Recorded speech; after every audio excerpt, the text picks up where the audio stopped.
Welcome to this Labor Day weekend edition of Second City Sports Zoom Style. Zoom Style?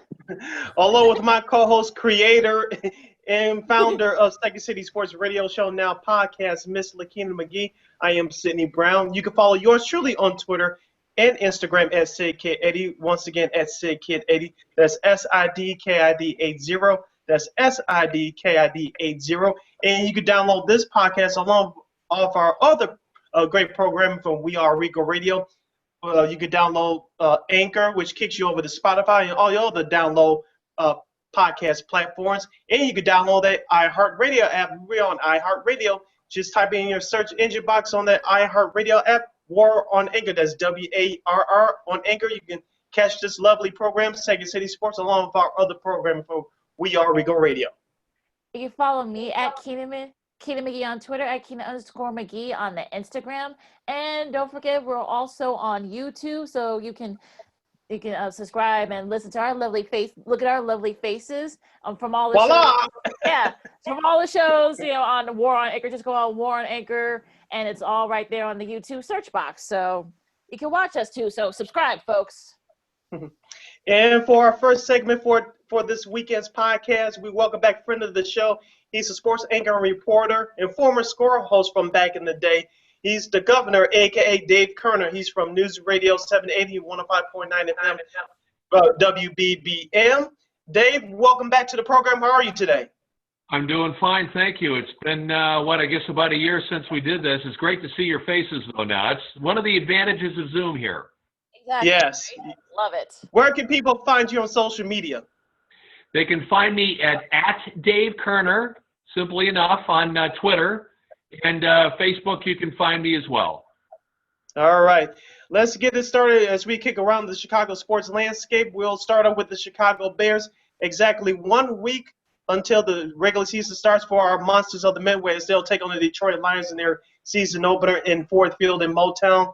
Dave, one of the hot topics we'll get into as far as the Bears are concerned is that quarterback position, Mitchell Trubisky versus Nick Foles. Whoever you talk to, some people say it's Nick Foles should be the starter. Others may say Trubisky. Me personally, I say it's going to be Trubisky because head coach Matt Nagy, but in particular GM Ryan Pace, they don't want to leave with eggs on their faces. They want to leave all the stones turned to see if Mitchell Trubisky is the guy, only because they did not pick up his fifth-year option. Who you believe will be the Bears' starting quarterback next Sunday in Motown?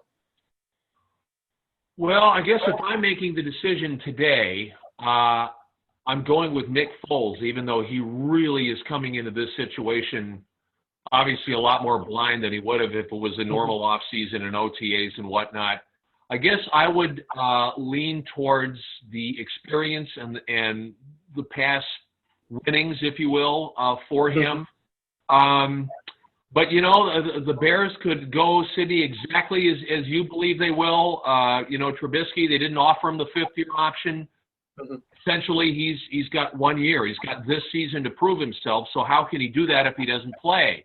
But on the other hand, if you're the Bears coming off 8-8, when there was a lot more promise there, and in these situations, you're asking yourself, okay, how do you get off to the proper start? What would be the best way to get some solid footing right away? Why not with that experienced hand at quarterback? That would be the way I would go. But you know what? That room is probably divided 50-50, and it's going to be Matt Nagy's call ultimately, and I couldn't even tell you which way he's going because he's not tipping his hand. Well, I'm wondering that does he even know what direction is going, or he just probably doing this intentionally to throw everybody off? That's part of it. He may have had his mind made up a couple of weeks ago. He doesn't want to give Detroit anything to work with through the week. I mean, it's going to be hard enough to prepare for these teams with no preseason games, uncertain rosters, the whole 9 yards. But if you could even throw that extra element of, okay, if you think you're going to prepare for a certain quarterback, we're going to make you wonder whether it's going to be that guy or maybe the other guy. Any little bit of gamesmanship, I can see the Bears trying. And Nagy has already hinted that that's kind of the thinking by not trying to announce at this point who the starter is going to be. We may not even know who it's going to be literally until a week from Sunday. It may come down to not that they don't know, they will know, but that it isn't going to get out until a week from Sunday. Staying with the Bears offense, Dave, of course, starting running back, a second-year man, David Montgomery, went down with a groin injury a couple of weeks ago. It looked gruesome watching it on social media. They're going to say he's going to, yeah, and he's going to be out 2 to 4 weeks, at least the first 2, maybe 3 games of the regular season. Of course, I was one of those people that the Bears should have picked up Leonard Fournette. Now he's been picked up by the Tampa Bay Buccaneers. How do the Bears survive this running game in the first 3 weeks of the season? Frankly, I don't know. I think it's dicey. Not that David Montgomery was going to be, your 25 to 30 carry a game guy, but he was going to be your principal guy. So now you're asking, Tariq Cohen maybe to take on some more duties than he was supposed to. You're asking a Ryan Nall to try to fit in. I just think you are apparently going to go with running back by committee. And, yeah, it might work for 2 or 3 games. Maybe that's their thinking, right? Short-term solution is just to kind of hold the fort when it comes to the run game, and then you get Montgomery back. But, even when he returns, given the kind of injury he had, it's not like he's going to be 100% right away. He's going to need time to get up to speed. So that 2 to 3 weeks, that could be more like 5 or 6. Yeah, that the growing injuries can be very tricky. What's the defense? Do you think hopefully Akeem Hicks can stay healthy? That was a big, problem for them last year. Do you think that the Bears could get back to me in that top 10, top 5 defense we've seen? Yeah, I think given the uncertain nature of this season and just how teams are probably scrambling to figure out, okay, what kind of personnel can we bank on week in and week out? I think the Bears can get back to that level, just given how the league is going to go. You got to have Akeem Hicks healthy. There's no question. He was back on the field Friday, for the first time in like 12 days. So the presumption is he's going to be well enough to go on opening day. Robert Quinn, they've gone very, very easy with him in terms of giving him any kind of serious practice work or practice time. The presumption is he's going to be fine. We haven't heard anything out of Khalil Mack, so I suppose if we don't hear anything, that's good news. So for all intents and purposes, the main defensive weapons are going to be ready to go a week from Sunday. So if that's the case, if they can go full bore, yeah, this defense can get back to a level that it was at a couple of years ago, even with the uncertainties that exist, at least in the safety spots right now, and one of the cornerback spots. Yeah, speaking of one of the safety spots, Dave, Clinton Dix, who helped out the Bears a year ago, he was signed by the Cowboys in the offseason. He was released a couple of days ago. Do you see the Bears kicking the tires on him, perhaps bringing him back, or they'll just say, he did what he did, and we'll just move on to somebody else?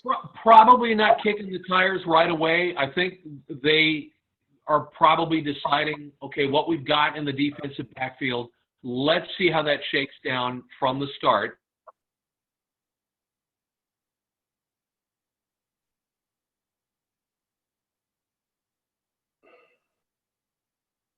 Oh, did we lose Dave?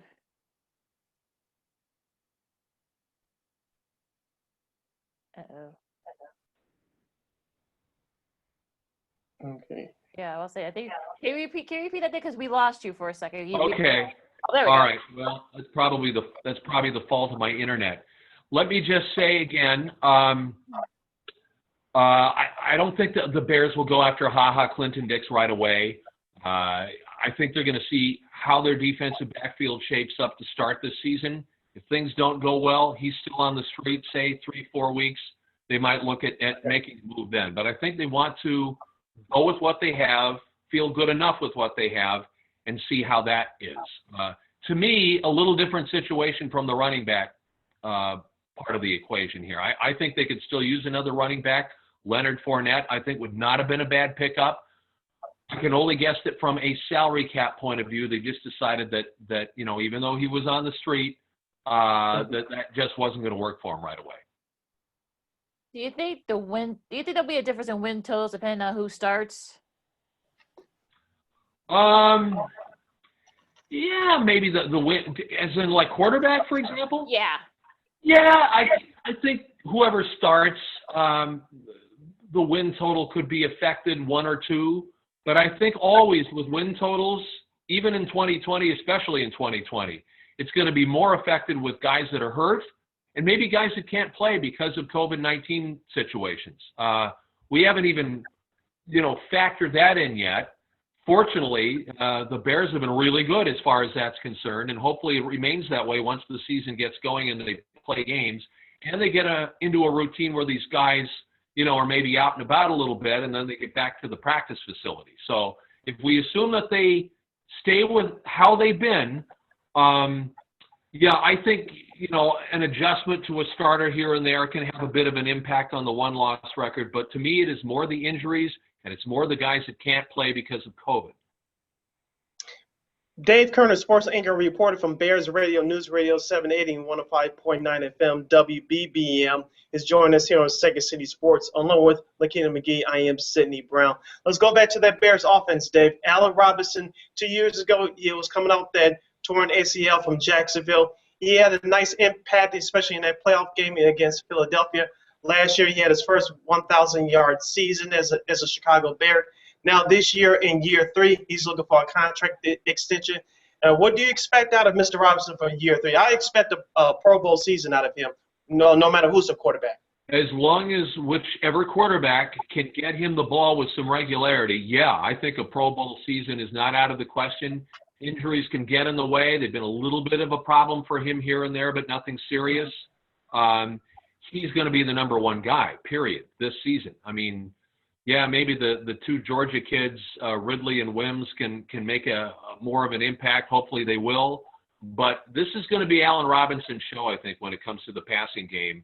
And if he stays healthy and does what he's capable of doing, no reason why it can't be a Pro Bowl year for him. How worried are you about the O-line? Still a few question marks there. A bit concerned. Not overly so. I think the concern may be more with the depth. Are they going to sort out the right side, for example? Is that going to be okay? Will Bobby Massey be able to hold up at a tackle spot if he's got to play regularly? I would call them medium-range questions. I wouldn't call them major questions. But regardless, that line has got to play a lot better and be a lot more cohesive than last season because, let's face it, who's ever quarterbacking, that guy's got to stay upright. You've got to keep people off of him. If they can't do that, it's going to be a long, long season, especially for the offense, to try to really generate anything and do what Matt Nagy would like them to do if that O-line can't protect. Yeah, speaking of another position on that offense, the tight end position has been a problem for the Bears in forever. They selected Cole Kmet out of the tight end out of Notre Dame. And, of course, they brought in Jimmy Graham, the veteran from Green Bay. What do you expect out of those 2 tight ends? Do you think they'll have a big impact, or are we going to repeat the same story over again? I think they're very capable of having a big impact, but for 2 things. First of all, Jimmy Graham's got to be healthy. If he can't reliably start for you, maybe somewhere in the 11 to 15 game range, I'm not sure how effective he can be. Cole Kmet, he's a rookie. He's got to learn. Early signs look good, but again, this is without having a lot of real serious padded practices and no preseason games. So all these rookies, they're all under that kind of a gun. It's like you've got to perform in the regular season. You don't even get a preseason game to try to get your feet wet. So I'll give Cole Kmet and really any rookie the benefit of the doubt if they don't get off to a flying start in this regular season. So that, I guess, from the tight end perspective, that's where Jimmy Graham's got to come in. He's got to be good to go right off the bat and give the Bears a lot of nice games, particularly in the passing game, at least in the first half of the season. If he can do that, then maybe Cole Kmet gets back up to speed, and then you've got yourself even another weapon in the offense. Where do you think the Bears measure up in the NFC North? You look at the Packers, they may take a step back. The Vikings look like they're going for it. Then the Lions, some people are saying the Lions might be a surprise this year. Sure. This could be a division where everybody is like 8-8, 9-7, 10-6.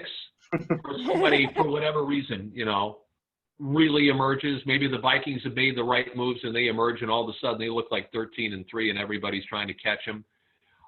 Maybe Aaron Rodgers, who it sounds like has got this huge chip on his shoulder now. Maybe he has like a career year and carries the Packers to 12-4, 13-3. So I think it's as likely you're going to have 4 teams in the 8 to 10 win range as you are maybe that one team at 13-3 and everybody else looking to catch. I think in the Bears case, if things fall right, I don't think the expectations will be as high as they were this time a year ago. But in terms of like, hey, a 10-win team, a playoff team, that could certainly happen for them. Let's switch over to baseball now. Let's talk about both our teams in the city. We'll start out with the South Side first. Of course, people watching exclusively, I have my Jose Abreu jerseys behind me, your AL front-runner for MVP. The White Sox are 23-15 as of this broadcast. They got back on track on Thursday, defeating Kansas City 11-6. But earlier in the week, they had a blimp at Minnesota, losing 2 out of 3 against the Twins at Target Field. Dave, I want to ask you, even despite losing the season series to the Twins, do you believe that this White Sox team is a playoff team, given the expansion of the playoff field this year? Yeah, I think because of the expansion, that gets the White Sox in. The fact is they're still 4-8 against the Twins and the Indians, and I think they still have 8 games against those 2 teams before the end of the season. So if they can even split those and, say, end up, 8-12, that's certainly, plus what they've done against everybody else. To the White Sox credit, they're beating the teams they ought to beat. So they continue to do that, maybe stack a few more wins up against the Indians and the Twins with what's left of the season, more than good enough to make the playoffs. Now, it's going to be a wild card. Maybe they're looking, ironically, they could be looking at the AL Central winner, to play in the first round. But in a best-of-3 format, who knows what can happen. So, yeah, for sure, I think the White Sox are a playoff team as of today. I mean, how impressive has Luis Robert been? I mean, he just hit another home run last night. I think it's still effortless. Yeah, I mean, he's just been amazing. I mean, what do you think about his play? Yeah. It seems like everything that guy does just comes so easy. And this is a 23-year-old rookie. I mean, imagine these numbers and the kinds of things he's doing. Imagine that over 162 and what that could look like as a rookie. It'd be unbelievable. But as it is, he's already a cornerstone. He covers all kinds of ground in center field. I mean, his defense is great. And, I mean, his hitting, my goodness, his instincts, his ability to pick pitches and just hit where he wants, it's uncanny, really. I've got a son who's a White Sox fan, and we were talking this morning about them and about the fact that the Cardinals really wanted in on Luis Robert when he had a chance to be signed by a major league club, and they came up about $1 million short. Imagine had they spent that extra $1 million and they signed the guy. I mean, they'd be reading about him in St. Louis. So it's the South Side's gain. If he avoids injury, he's going to be a stud for a long, long time, and he's as much a cornerstone as anybody on this ball club right now. Speaking of another young star, let's go to Eloy Jimenez. I call him on Twitter Must-See TV. He's must-see TV at the plate, but on left field, he is, but not for any good reason. I said personally, if I'm the manager, I will make him my permanent DH right now. In reality, I don't think that's going to happen. How soon do you think that the White Sox brass can come to reality if they have the new field manager or not? They'll say, Eloy Jimenez just is not getting it done in left field. Let's put him in as your permanent DH. Will it be next year, 2 years from now? How do you see it? That's one of the really good questions going forward. One good thing about having Robert in center, he covers so much ground, he actually maybe makes up for some deficiencies for Eloy when it comes to covering the gaps. In that regard, maybe it puts a decision off like that for a year or two in terms of, okay, do we want to make him the full-time DH? Because Andrew Vaughn finds a way to make this ball club on a regular basis. How does that fit in? Because you got another power hitter here. I don't think you want Vaughn as a DH, but it could be, given that Abreu is showing no signs of slowing down, it could be that Andrew Vaughn is put off a couple of years when it comes to maybe playing first base, maybe being a corner infielder. I'm told that they've actually tried looking at him of late in the Schomburg camp in right field. So all that factoring in, maybe it means that Eloy's got to stay out in left field a little while longer. But I would not be surprised if, say, 18 months from now, that's a decision that they've got to think about. Okay, do we want to make him a full-time DH or not? Let's talk about the Sox pitching. I mean, Giolito's been amazing. Dallas Keuchel, it turns out that pickup was great. How concerned are you with that back end? Well, concerned enough that while I think the signs are pretty good for Dylan Cease and pretty good for Dane Dunning, those are just signs right now. They got to emerge a little more. I wonder if the ship is sailing on Ronaldo Lopez. I think going down to Schaumburg was a step back, even though he had just come off an injury and it was just a couple of starts for him. I think they're maybe reassessing that situation. We don't know about Michael Kopech in 2021. You'd like to think that his mind is right, that he's ready to contribute physically as far as we know he is, but we don't know that. You got to see what happens. So to that end, you can't bank on that. And you certainly can't bank on Carlos Rodon, as much of a gamer he is coming back from one injury after another and trying to contribute. So a bit of concern on the back end, but I think there's at least enough options that you might look at that and say, okay, out of all those guys, and maybe even if they go into the free agent market this winter, they're going to find, say, two decent options as starters 3 and 4 for them. Let's stick back to the field of play, Dave. Tim Anderson, it looks like he's the face of the franchise. He may not be their best player, but it looks like from what we see that he embraces being the face, not only for the new generation of baseball players and fans alike, but he really brings that swag onto the field, into the clubhouse as well. Talk about his impact, because on the field he's doing better than he did a year ago hitting the baseball, and now that power is starting to come on last year. Yeah. Yeah. He's, you know what? He's a bit of a hit machine. He's obviously got a flair when he's on the field. He's not the Kansas City Royals' best friend. We know that. But the guy, he just exudes positivity. The guy is positive about everything. I mean, he's not even down on the fact that it's only a 60-game season and we got COVID going and our guy's going to get sick. He doesn't even factor that into his day-to-day attitude in terms of how he wants to play the game and how he wants, to bond with his teammates and make it a winning season. He is plowing through that. He's getting hits. It's obviously not just home runs and production.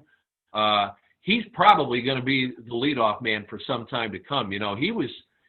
He was a little ticked off a few weeks ago when it was suggested, maybe Robert ought to be the leadoff hitter and you ought to bat where maybe Ricky had him at times last season in the 7-hole or whatever. It's like, wait a minute, I'm the leadoff guy. He's proving it to a T. Leave him alone. Let the positivity rain down on the other guys on that ball club, and you got no problems with Tim Anderson being a face of this franchise for a while. Dave, let's go to the north side of town for a second. The Cubs, unfortunately, couldn't get the sweep against Pittsburgh, but the one thing that has helped them is that the other teams around them in their division have been kind of up and down as well. They got a big 5-gamer against the Cardinals. Where do you see the Cubs, and can they hang on in that NL Central? I think they can. It doesn't seem like anybody in the division is prepared to really make a serious run. I don't know if the Cardinals are that team, though I think they're the most equipped. The Brewers, they're not in turmoil, but, they had a regular everyday first baseman that they designated for assignment a couple of days ago in Justin Smoke, so they're not happy with their everyday lineup. The Cubs, benefited getting off to a great start, and I think they're sort of playing 500 ball through the rest of the season, and that's good enough for the playoffs and probably good enough to win the NL Central. I don't know how far they can go in the playoffs. They certainly need a healthy Chris Bryant. He says he is. He's got to prove it now. The Ian Happ injury yesterday in Pittsburgh, hopefully that's not a setback for them because they really need that guy. I think the Cubs have enough to be a playoff team, at least from the standpoint of as a division winner, because the rest of the NL Central I don't think is going to really get its act together in what little time is left in this regular season. So Cubs good enough to be in the playoffs. How far they can go is a good question. I think you can worry a little bit about the starting pitching. Kyle Hendricks has not quite been the Kyle Hendricks of old. John Lester certainly not the John Lester of old. Yu Darvish has been a stud. He's the number one pitcher. You do have to wonder maybe how far of a lead the Cubs would have in the NL Central right now without Yu Darvish. It might be a lot tighter. And we might be looking at that whole division and saying, oh, all he got to do is finish 2, 3, 4 games above 500 and it's good enough to win it. Speaking of the injuries, Dave, of course, that's one of the situations that the Cubs are going through right now. Of course, the bullpen has been another big issue all season long with inconsistency. With that being said, what grade would you give David Ross, the first-year manager? I give him a B. I think he's done some good things. I think one thing he's done, which you got to pay attention to, I believe, he has not had Craig Kimbrell out there so often that he's given him maybe more than enough chances, quite frankly, to fail, and then the Cubs lose games. He's gone to Jeremy Jeffress as the closer. I think he's not saying it. He's basically decided this is going to be my guy to get 3 outs in the ninth, and I think that was the right call at this stage. Now, maybe Kimbrell is going to find the form that he had 2, 3 years ago. It's not to me, even though yesterday he looked pretty good. I guess I think he threw the 8th inning against the Pirates. Looked like the Kimbrell of old, but you know what? That's the 8th inning of a game against the Pirates.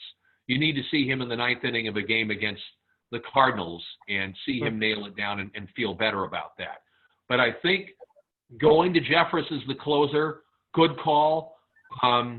Letting Yu Darvish maybe last a little longer than Joe Madden might in starts, also a good call. I give him a B. You know, David Ross, he knows pitchers. He knows how they are. He knows how they can be.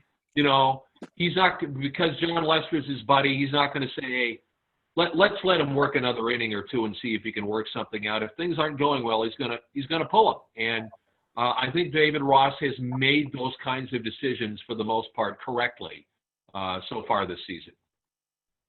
Do you like their chances to go far in the playoffs or no? Well, as a division winner, you know, you could see them in a best-of-3 first round and get by. I don't know if they can go much further than that. I'm not sure they've got the all-round depth and makeup to make a serious run, say, at a National League pennant. Now, they made quite a few moves at the trade deadline. Whether they pan out remains to be seen. I think along the lines like Ronaldo Lopez heading to Schaumburg, I think Albert Almora Jr. going to South Bend is not a good development for the Cubs. Not that they relied on him, but I'm sure they felt they needed him as defensive depth.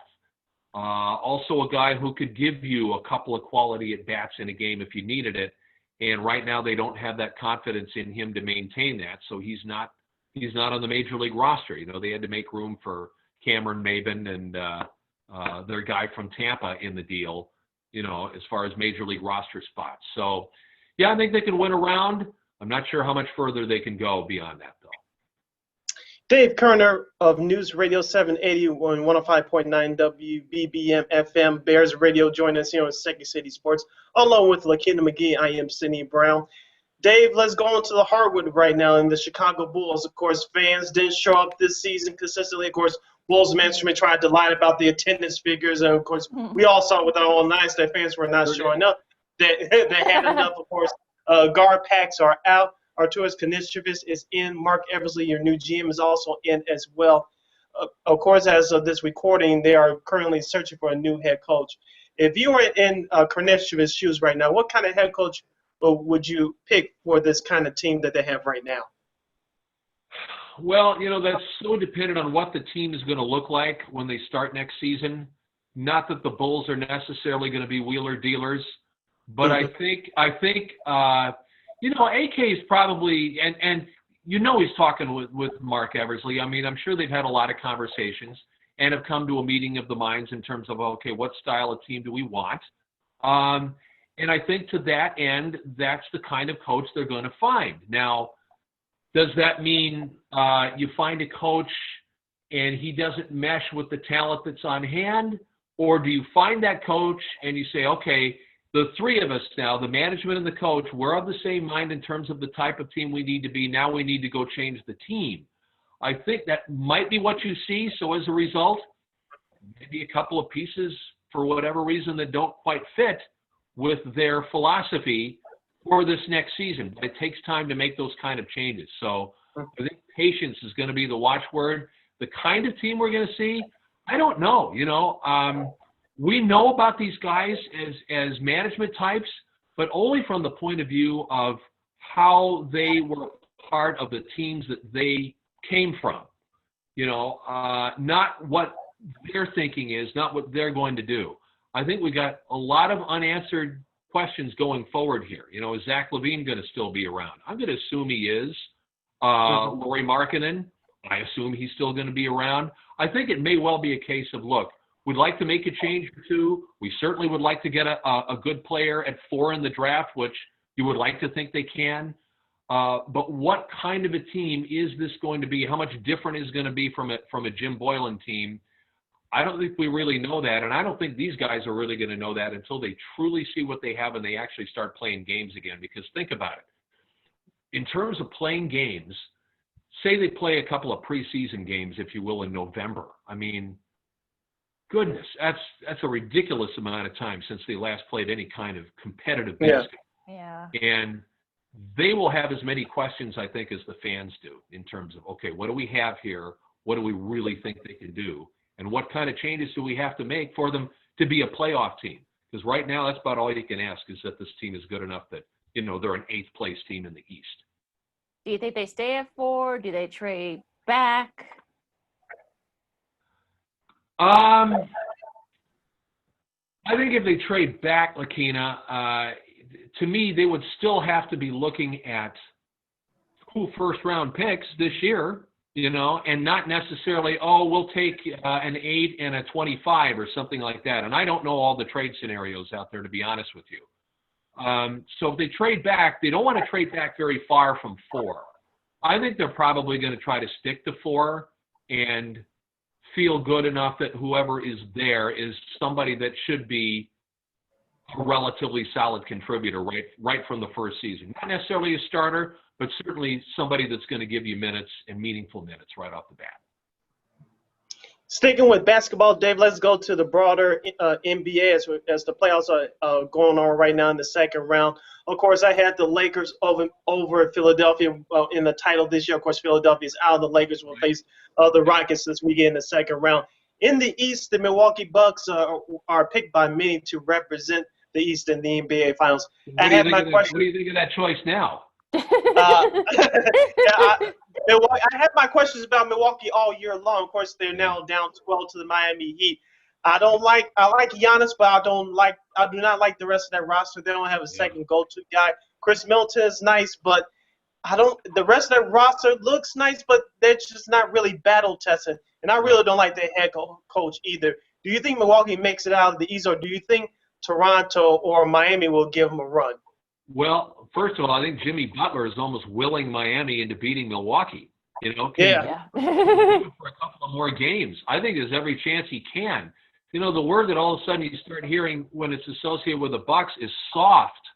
It's like, it's like an element that you didn't think of because, in a regular season, how much hard-nosed play do you need, right? If you're the Bucks, you ought to be able to grab 40 wins in your sleep and then see if you can get yourself another 10, 15, or 20, playing hard.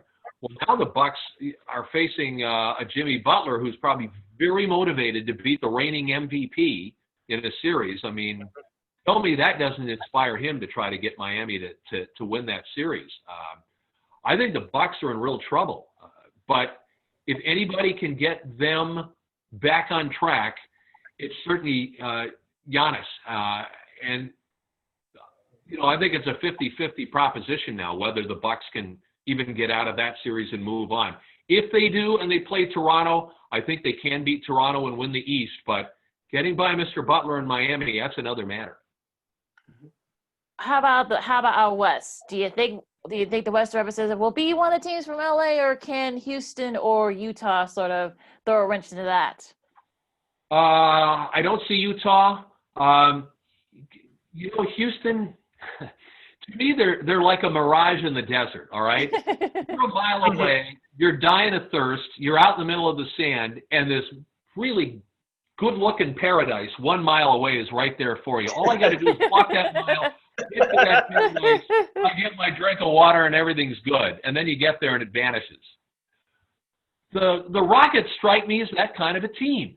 Even with Westbrook, even with James Harden doing the things he does, they strike me as that team that gets to a point where they almost tease you, and then they can't go any further. And I think to that end, LeBron and the Lakers can get by them.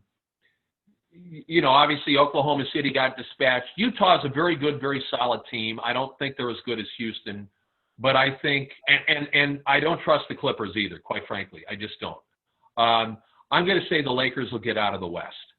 So playing Houston, and I think they can beat Houston because they would just find, LeBron certainly would just find ways to get at the Rockets and wear them down. Last question from me, Dave. Let's go to that hockey. Let's do that hockey. It's a chance to wrap up. The Chicago Blackhawks qualified for that 2014 tournament. Of course, they got by the Edmonton Oilers in 4 games before falling to the Vegas Golden Knights in 5. Of course, many Blackhawks fans have choice words for both head coach Jeremy Colleton and GM Stan Bowman. Do you see one or both keeping their jobs, even though they did technically win a playoff series this year? Sure. Do you see one of them losing their jobs, or are they both coming back for next season? No, I think they're both back. It sounds like the ownership has got more than full confidence in Stan Bowman. Stan picked Jeremy Colleton, so he's not ready to give up on him yet, especially beating Edmonton in that play-in series, I call it. I know it wasn't technically the Stanley Cup playoffs, but it was a best-of-5 series against a high-powered offensive team, essentially in that team's building. And the Blackhawks, they did the things that had to be done to win those games and win that series. So Jeremy Colleton has Stan Bowman's confidence. Stan Bowman has the owner's confidence. At least through next season, I think things are as they are as far as that structure goes. Now, if they fall on their face, don't make the playoffs, take some steps back, maybe make a decision on the goaltending that goes away from Corey Crawford and it flies in their face, then all bets are kind of off again, I think, a year from now. But right now, I think those two guys are on okay ground. Let's talk to the college gridiron for a second, because you're seeing all this stuff. You got the Big Ten, the Pac-12 have said that they're not going to play, and all the weirdness is going on afterwards. The SEC, the ACC, and the Big 12 are going to go on, and some FCS. So, I mean, do you think there will be stoppage? Do you think that the teams that are playing can pull it off, or the conferences are not playing? Yeah. Really, what do you think, Dave? Well, let's start with the conferences that aren't playing, the Big Ten and the Pac-12. Let me say this about the Big Ten. I don't blame them for making the decision they made a few weeks ago to postpone the fall season, but I don't think they can have it ready in the spring. I think logistically it's going to be difficult, if not impossible, for them to try to pull off the season in the spring. Now, they're talking about 8 games and maybe starting Thanksgiving. I think that is realistically a better possibility for them than trying to play in the spring. So there's a bit of face saving going on from the Big Ten. I think they're getting a lot of blowback, obviously, because the ACC, the SEC, and the Big 12 are saying we're going to keep going. Now, whether those 3 conferences can play even 10 games and finish the season, I don't know.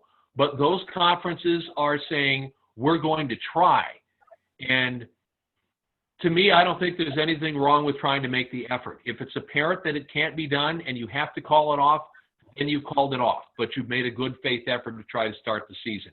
And to that end, I think those Power 5 type conferences, to me, they can keep players in bubbles, so to speak, and keep them away from possibilities of getting COVID-19 and at least starting the season. So I'm glad that they tried to make it happen. It certainly doesn't look good for the Big Ten. I don't know what the Pac-12 is going to do. I don't know if they're going to try to play from Thanksgiving on either. But in the Big Ten's case, I think if they want to salvage any football in this coming academic year, they need to think about that 8-game schedule that would start in Thanksgiving and run through December. All right, that was Dave Kerner of News Radio 780 and 105.9 FM WBBM FM here in Chicago. That's Bears Radio. As the Bears will start next Sunday on that station against the Detroit Lions. I think coverage will start, I believe, at 9 a.m. Correct, Dave? Correct. I assume. Okay. Yeah, 3-hour So pregame. We'll of course have the contest from Ford Field, and post game as well. It's the NFL says full speed ahead for 2020, and so are we. All right, and we always full speed ahead here at Second City Sports.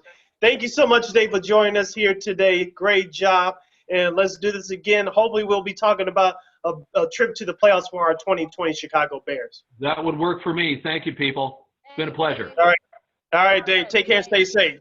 Thank you. See you now. All right. All right.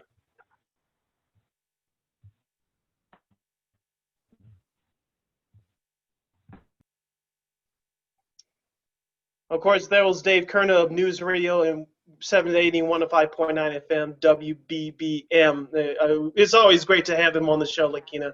Dropping jewels, as the kids would say, all topics covered in Chicago sports.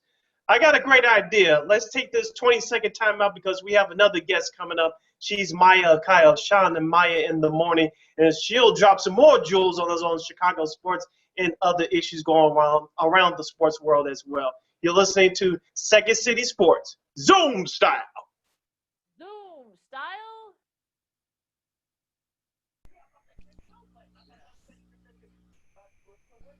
Welcome back to this Labor Day weekend edition of Second City Sports, Zoom style. Zoom style. Along with my co-host, Miss Lakeena McGee, I am Sydney Brown. You can follow yours truly on Twitter and Instagram at SidKid80. Once again, at SidKid80. That's SIDKID80. That's SIDKID80. You can catch this program along with other programming from We Are Regal Radio by going on to Anchor, which kicks you over to Spotify and all other podcast download platforms. And we are also on iHeartRadio. Please download the iHeartRadio app. Type in that search engine box, War on Anchor. That's WARR. On Anchor, you can access Second City Sports along with our other programming as well. You can also follow us on YouTube. Go to War on Anchor on YouTube on the search box, and you can subscribe and you can see our lovely faces and watch all the watch all the shows in addition to listening to them. And you can follow me at Keena McGee on Twitter and at Keena_McGee on the Instagram. And our guest for this segment is the co-host for Shawn and Maya in the morning, along with Sean Sierra, is the lovely, the AKA Sports Chica, Miss Maya Akai. Maya, welcome to the program. We finally got you here to join us here today. How are you? I'm good. Thank you for the invitation. I've been waiting for such a long time, you guys. I'm really disappointed. We're sorry. Sorry about that. No, thank you. I enjoy it. So yeah, I'm looking forward to it. And where can people find you on social media? Well, as you know, the SportsZone Chicago, Shawn and Maya in the mornings of the SportsZone Chicago. Mm-hmm. So it's a sports talk app, not a station. It's an app. So it's all things sports, Chicago sports. You can find that in iTunes, Google Play, as well as the Amazon store. You can follow me. If you're an Instagrammer, you can find me at Maya_Akai, and Facebook and Twitter at the Sports Chica. All right, let's start this segment off with Chicago baseball. Let's go to the South Side. For those of you watching exclusively, I have my Jose Abreu jerseys behind me. Yes, he does. He is the front runner for the AL MVP. That's right, I said it. Shout out Michael Baser. Let's start off with the White Sox. They are 23-15, 8 games above 500. They haven't been this many games above 500 since 2012, which they blew that divisionally against the Tigers. But that's a whole other issue. But going to today in 2020, they're in second place in the AL Central, trailing the Cleveland Indians, still hanging on to second place above Minnesota. They got back on track on Thursday with an 11-6 victory over Kansas City, but they had a stumbling block against the Minnesota Twins. Maya, I ask you, do you believe that the White Sox are currently a playoff team, even though they have their struggles this year against Cleveland and Minnesota? Here's the thing. I absolutely believe they're a playoff team. Now, what I think people have to differentiate is that they're not going to necessarily be a World Series contender. There's a distinct difference. Because of the expanded playoff format that MLP put in place, it's going to give them an opportunity. Pretty much, they only have to win, it was 5 games before last night, 4 games, to pretty much punch their ticket to the postseason. So with that being said, if they can't win, there's 23 games left in the season, I think. If they can't win 4 more games, then we can subscribe to the Fire Ricky Renteria thought, because they should be able to pull off 4 more. Let's just be honest about it. And I'm a Southsider. I mean, not a Southsider. I am a Southsider fan. But the key thing is that, yes, they're going to be a playoff team. The question is, what are they going to look like in the playoffs? One thing I think is really unique about this season, you have to keep in mind that Rick Hahn flat out said that 2021 was more of the year, but we kind of had a fast track. He actually went out and picked up some of those veteran pieces that were needed. He picked up, Dallas Keuchel, who, by the way, in 2019, when Keuchel and Krimble were sitting at home, I said, call Keuchel. That was my hashtag. I said it all the time. I said, you need that kind of veteran leadership in the clubhouse. You need that pitcher, because to be honest, they didn't have anybody. So when they went out and got Keuchel, I said, now you're going to secure some wins in there. Giolito gets something he needs. Ray Lopez is exactly who I thought he was. And there were 2 things I said coming into this season. That I'm not a Giolito fan, and a lot of people really are. I said, there's still some things that Giolito has to prove to me. I said, if you put Giolito on a different team, he's not necessarily an ace. He might be a 2, 3, or 4, easily. He's only an ace in Chicago because we have not had enough proven pitchers to challenge him for that title.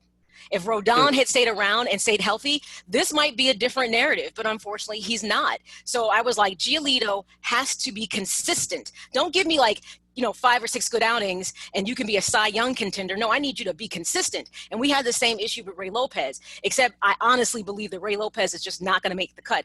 He will not be on this squad next year. What they need him to do is pitch well enough so that you can possibly package him up with some other players to possibly go get another arm. Because my guy, I'm a Kopech person. And I keep telling people, trust me, he's chomping at the bit to come back. And what's interesting? Rick Hahn did not rule out that he couldn't come back.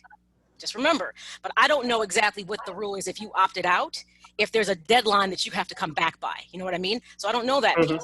But I was also a huge fan of Dane Dunning, watched him pitch at Florida. And I kept telling people, this kid is got stuff. He's like a young Greg Maddux. And everyone's like, okay, but he was on the back burner because he was away because of Tommy John for like a year and a half. Look how his composure. This is game 3 tonight. Have you seen how well Dane Dunning almost could have pitched a no-hitter, but they pulled him in the 5th inning. Let's be honest. You can't have him throw a no-hitter and then Giolito looks real suspect. But anyways, bottom line, then because it was the Pirates, FYI. But I'm not trying to kill his thunder. I'll let it sit. The issue with the playoffs are going to be this. Yes, they're a playoff team, to get back to your question. But the issue is going to be of how they're going to navigate the pitching situation, because that is their Achilles heel. So they're going to have to be a little unconventional, kind of like the Milwaukee Brewers, where when they had their big run, it was like they were a bullpen-centric team with decent starting pitcher. Well, it's going to kind of look a little bit like that, where you may have some platoon-type pitching. They can't put Ray Lopez in this and think they're going to win it. So if you happen to get back Rodon, if you happen to get back Bummer, what you're going to end up doing is, or if you choose to use Ray Lopez, you're not going to use him as a starter. You may use him in middle relief. So then you're going to use Dunning maybe paired with a Rodon. You may take Cease and pair him with somebody else. You're going to have that strong middle relief counterpart for what may not be proven arms in Cease and Dunning, who really may end up being so important in the equation. Yeah, I'm glad you said that, Maya, because that back end of that Sox rotation is definitely concerning for me. And I think that's going to be the one thing that kind of keeps it from going far into the playoffs. What do you think? Possibly. It's not, let's be honest. Every team has an identity. And right now it's called the Chicago Hitmen. That's just how it is. But everybody knew that the bats were going to be hot. They knew it. Yeah. When they picked up, Encarnacion, great. Lewis Robert, let me just say this. The kid has excelled at every single level. Yeah. And how he's the truth, the light, and the way, even though I keep telling people you got to loosen up a bit because his ego is getting a little too big, is that he has not really struggled an ounce in the major leagues against good pitching. See, that's that flip side of youth. Like when you get pitchers that don't get unwavered and they're young, when you see hitters that don't get unwavered, like you see in Lewis Roberts, the kid is for real. So they've got the offense, but it is the pitching that's going to be the problem. And that's why I think they have to pitch by platoon for the weak links, which means Lopez can't be a real he can't be a starter. You're going to have to look at Giolito, Keuchel, Cease, and then maybe you use, and if you have to have a fourth, then I'm saying you're going to have to go with Dunning. I don't trust Ray Lopez. Because he gives up too much too soon. So it's going to be a 3-pitching rotation with possibly Rodon, Bummer, Lopez, others in the bullpen. That'll be the difference. Sticking with that White Sox offense, as you mentioned, Maya, Eloy Jimenez, as I call him on Twitter, must-see TV. He's definitely must-see TV at the plate, but in left field, he's must-see TV, but in the opposite direction. We had Dave Kerner from 780 WBBM on earlier, and he said, and I asked him the question, how long do you think that it will take the White Sox organization to make the decision to make Jimenez the full-time DH? He said maybe in about 18 months. I want to ask you, if you were Rick Hahn or Kenny Williams, I'll give you the Kenny Williams title. How long will it take, would you make the decision to put Eloy Jimenez as a full-time DH? Because his play in left field, as I mentioned, not so stellar to watch. I think I'm more of a Rick Hahn than a Kenny Williams. Just FYI, my mindset. Me and Rick Hahn, we think a lot alike. We think beyond. We think about winning cultures. We're not thinking about just this season. That's why making big moves at the trade deadline. So I think more like Rick Hahn than I do Kenny Williams. Kenny Williams probably would have traded somebody in the trade deadline, seriously, to get another arm. Because right now, Kenny Williams has I can get a World Series. Rick Hahn wants it, but he's thinking about the long-term picture. So I'm more of a Rick Hahn kind of person. But we jokingly call Eloy Le Pascal, which in Spanish is a fish, because he's always in the net. So it's funny. Here's how I'm kind of with Dave Kerner on this. I'm going to I'd give him maybe another season, give or take, because remember, Kyle Schwarber he was awful about 2 years ago in the field. He's gotten better. So what I feel needs to happen with Eloy is that give him some time. And let's be honest, when you put him and Lewis Roberts out there together, Lewis Roberts kind of makes him a little better, so to speak. Makes him better. So I'd say give it another season, though I think the whole time, even though I think he gets a kick out of jumping in the net, I swear, he's always laughing. He's really jovial. And I think he's so silly. I also nickname him Scooby-Doo all the time because he's so jovial. I don't think he gets that, okay, come on, man, you can't keep doing that as long as you make the catch. Give it another season, give it a learning curve, work with him, because if Schwarber could improve exponentially, then I feel that Eloy can do it as well, even though he did hurt himself on the celebration with Giolito's no-hitter. I don't know what he did. I have no idea. I was like, Eloy, we told you not to twerk, and there he is. Oh my gosh. I don't know what he did. So I'm like with Dave Kerner. I'd give it another season, and he's willing to give him kind of more like 2 seasons, because he's not god awful. He just does a lot of things that make you cringe at times. You know what I mean? Mm-hmm. So because I'm afraid. Yeah, go. I just want to say this before you continue. I'm afraid maybe this is the pessimist in me, and it's okay as a fan. But if he pulls one of those stunts during the playoffs, whenever that is, I guarantee you it's going to cost the Sox a game and perhaps a series. Let's just say it's a series they're not supposed to be in, but they're in it like against the Yankees or Oakland. If he has another stupid mishap that he shouldn't have, it's going to cost the Sox heavily. I'm just so afraid of it, and I do not want to see that happen to him. I'm just saying. Yeah, you never know. They may not. When you talk playoffs, when it comes to playoffs, you can be as unconventional as you want to be, because you got to look at who's the best in left. And if it turns out at this point Eli is the best they have, then that's what they may stick with. You may say using him as a DH because the bat is there might be the route they decide to go. So it's going to turn out to, this is when you get to test Renteria and say, let's look at your decision makings.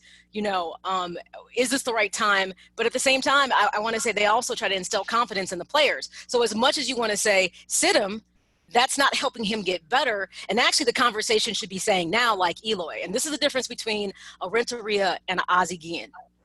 Ozzie be like, Eloy, you got the net. He would tell him, stay out the damn net, man. What are you doing? This is when you want that coach, that manager that pulls him to the side for the next 23 games and saying, look, your bat's hot, but we got to work on some of these skill sets. Because remember, there was no spring training. Here's the thing about looking at Eloy's flaws right now. And this is why I think Dave Kerner is smart about saying anywhere for 18 months.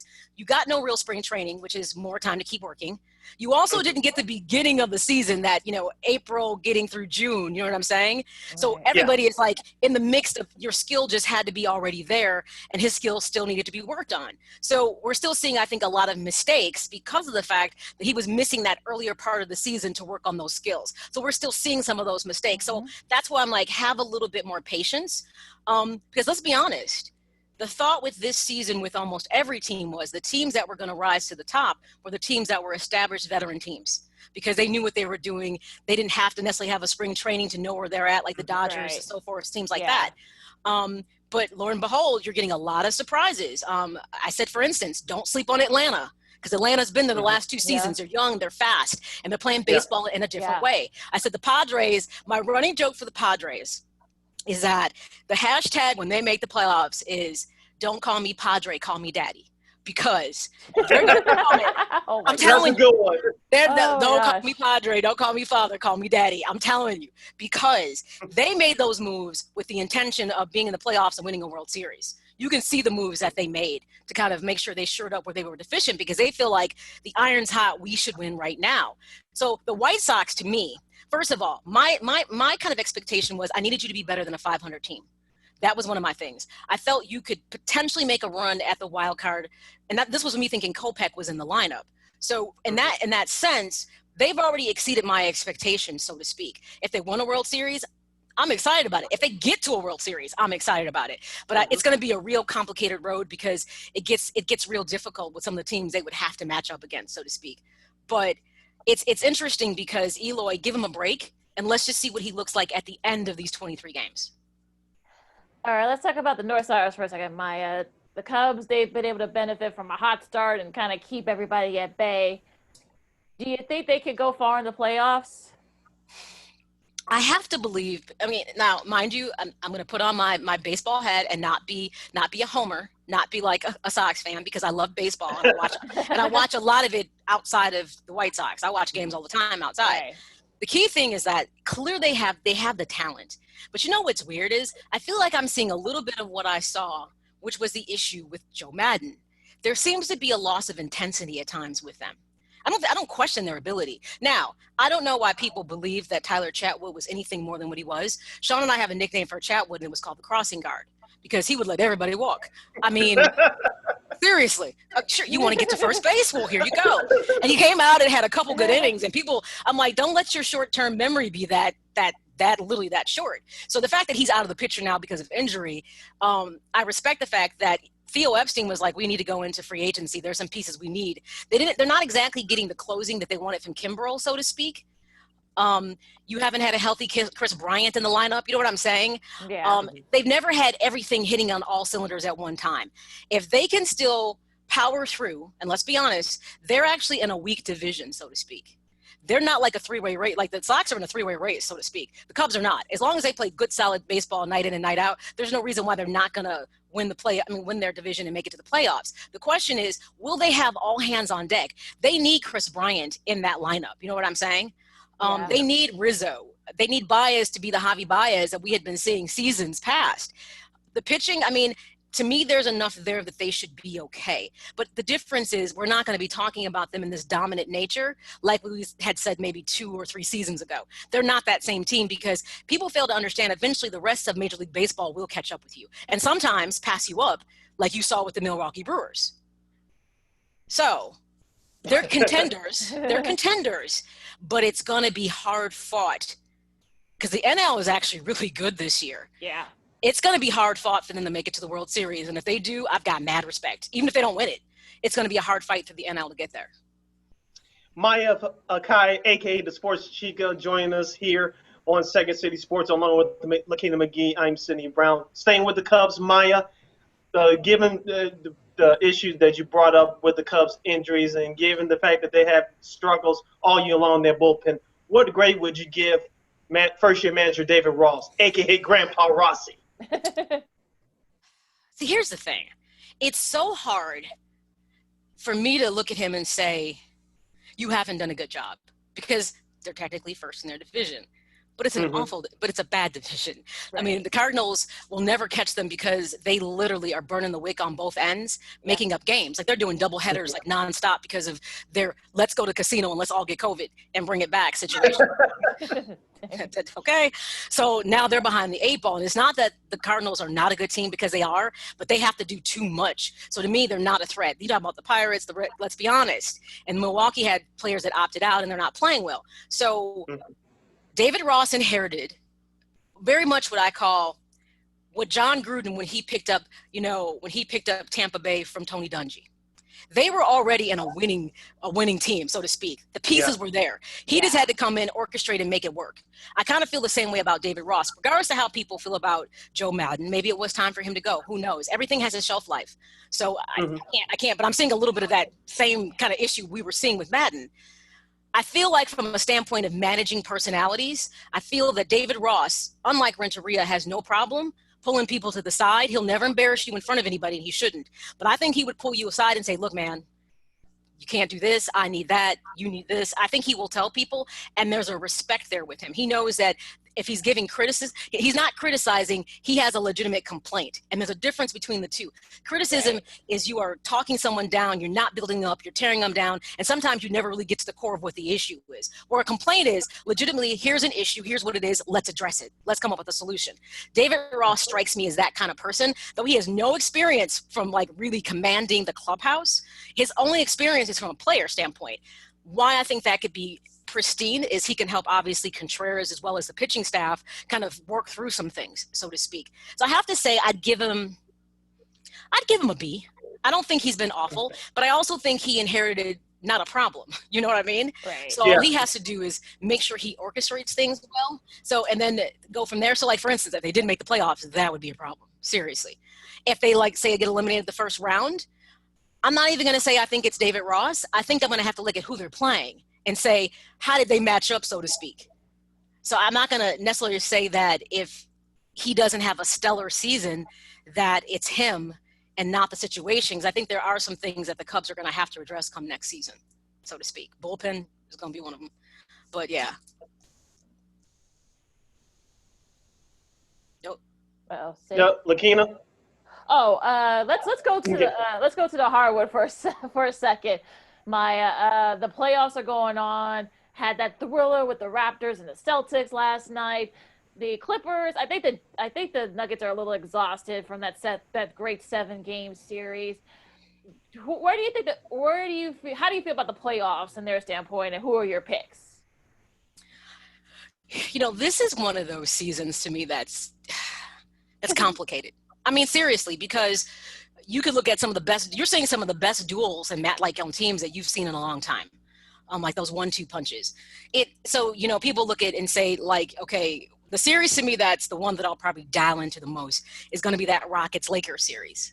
Right. Because, you know, at the end of the day, you talk about LeBron, you talk about Davis and all that young talent that's with the Lakers that makes them good. And Harden, for what it's worth, people always sing his praises. And I said, you don't have to fear the beard in the playoffs, because real talk, he's not as dominant in the playoffs as he is in the regular season, so to speak. So for me, this is James Harden, which, by the way, having Westbrook on your squad is never a bad thing if you can get him to think about team and not self.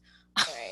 The big issue. Can you be team oriented? I think you know how he is. Yeah. But that's the series to me that I feel like who wins that series, I personally feel wins the playoffs. That's just kind of how I see it in regards to experience, talent. And I'm going to go up and I'm going to probably be a little biased and say I'm kind of feeling Lakers. If nothing else, I feel that the one thing about LeBron that I've come to like, and he's grown on me, is that he's learned how to not be selfish. He's learned how to let others shine. You know, and it took Kyrie Irving a while to admit that, okay, he was like, yeah, LeBron really did let me shine. I just didn't have the know at the time to accept what it was. So I kind of feel like whoever comes out of that series is going to kind of be the dominant one. When you look at the Bucks and the Heat, it's the Bucks. I mean, the Heat, Jimmy Butler could give his best performance ever, all the time. It's just not enough to deal with, because the Bucks play team basketball. And note, team basketball always has a different outcome than individualistic kind of approaches to things. So I kind of see the Bucks walking out of that. But the interesting thing is, I don't know that when I think down the kind of the stretch, if that's enough, that makes them win everything, despite having the Greek Freak. There always has to be more than that. Sid? Uh-oh, did he? Oh, I think he froze. Well, I'll just go ahead and answer my next question. Maya, well, let's talk about the Bulls for a second. I mean, the Bulls, they've made some big changes. You know, Arturas Karnisovas is the head of basketball operations now. Giannis like they did a year ago, and He might have been saying something we didn't know it, right? Right, yeah. Yeah, it just freezes. It does. Yeah, that's the way it does. There he is. okay, I'll just finishing up my point about Milwaukee. Even if they do come back to knock off Miami, I'm not confident against them in the next round, whether it's Boston or Toronto, especially if against Toronto, because Toronto, even though they don't have Kawhi, they still have the formula to beat Giannis like they did a year ago in the Eastern Conference Finals. And me personally, I do not like Milwaukee's head coach. If they don't get it done this year, at least make it to the finals, he should be gone. And like I said before, they don't have that consistent second scorer to go along with Giannis. They have Chris Middleton. He's nice, and they got a nice bench, but they just don't have that go-to guy. They can go get a basket if Giannis struggles. Sydney, I agree with that. If nothing else, what did everybody learn from The Last Dance? What did you learn about watching the Bulls? No matter how amazing Michael Jordan is and was, it was really the pieces around him that gave him that ability to be just that amazing. Now, mind you, he made other people better as well. But this is why people give likes of Scottie Pippen respect, because Jordan had his Pippen. So my thing is, when you look around the league, ask yourself, does LeBron have his Pippen? Does Giannis have his Pippen? You got to go around the league and ask yourself that question. Whoever that star player is on that team, does he have the likes of Scottie Pippen? And then I would tell you, go ahead and sketch it further and be like, and does he have like a Horace Grant? There's Ron Howard. Because then it just gets way more elaborate about what the Bulls really had. But that 1-2, that's why I said that when you look at the 1-2 punches around the league, they're better than I've seen in a long time, but there's no one I would say besides like LeBron and Davis, if they play at such a high level, that would have been dominant, so to speak.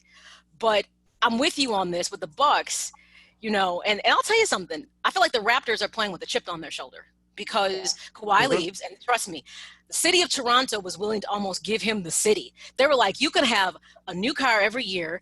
You can go into – no, I'm serious. I'm not joking. They were like willing to give him, full carte blanche to the city of Toronto to get him to stay. But he always wanted to get back to LA. So he said, no, I know. He turned it down. He obviously wanted to get back to LA. Not sure if the Clippers was his goal. Not sure. But he still made it back to LA. So I feel that I was questioning what Toronto would even look like without Kawhi. Seriously. But I'm gonna say this too. Playing in a shortened season is different than a full season. You know what I mean? So I'm not, I feel like they fully took advantage of it, and they're talented. But let's be honest, Kawhi was a huge piece to that puzzle, and I was like, they have played well above anything I expected for them to. So I believe that they wouldn't give up or stop at this point. So I don't know that Milwaukee, I'm with Lakeena, was kind of starting to talk about them too. I kind of agree with you guys. I don't feel they have enough for the stretch to get out of the East, so to speak. Yeah, I totally agree with you guys on that. To finish my Bulls question, Maya, with everything, all the changes going on at the top, where do you think the Bulls can go from here to build? Jesus Christ. God, the Bulls are just torturous to me because, this is what the weird thing is. It's torturous to me because I look at a team like the Milwaukee Bucks, and I'm not saying the Bulls are as good as they are, but they could be. Right. Because they have a complement of talent on that team. That's amazing. I mean, it's like, you look at Zach. And to me, under Boylen, a lot of players regressed. Like, I don't like where Markkanen went. He lost his intensity. They wanted him to become one-dimensional. They kind of wanted him to be like what was thought of being that old-school Euro player. Well, look at Doncic. He's not an old-school Euro player, and the guy is killing it. You know what I mean? Right. To me, they took away from Lowry. The whole reason he came to play in the U.S. at Arizona is because he wanted to make that adjustment to the U.S. form of basketball, and he wanted to learn how to play better to incorporate that into his Euro-style game. And I feel like Boylen killed that. He killed the spirits of a lot of players on that team. I'm serious. I think they stopped playing. The minute he's asked them to punch in, I'm like, where you get this clown from? I was like, these are young men who make millions of dollars, and you're not getting them motivated. You're trying to create their work ethic by punching a clock or running sprints. That's an insult. That's not how you make a team better. So the key thing is, I felt the Bulls, before COVID kind of jumped out, could have been an 8th seed. I felt that confident. But then I started watching the play, and I was like, he's really killing it for them. It was him the whole time. So I'm going to tell you something. I was concerned as many that they would not get rid of him, because now they're paying 3 coaches. You know that, right? They're playing 3 coaches. So I was like, they cheap. They ain't going to get rid of him because they ain't trying to pay 3 people. That's not even coaching. But I do believe this new management team that has come in, the biggest signifier that things were changing with the Bulls was the separation from Garpax. Now, of course, Reindorf being Reindorf couldn't just let John Paxson go because, he loves, his loyalty is strong with people. And I don't know that that's a bad thing, but it should never negate winning, so to speak. So he's like, well, Foreman, you can go. But John, you have special meaning to me. So he's in the organization, but not necessarily in this decision-making role. That was more than 15 seasons of bad decision-making, but seasons that had good draft picks and good players. That's the crazy thing. They could never find the right kind of coach. So now with this new management team, I really fully feel they understand whoever they insert into that head coaching role is going to be the catalyst that changes where this team goes next season.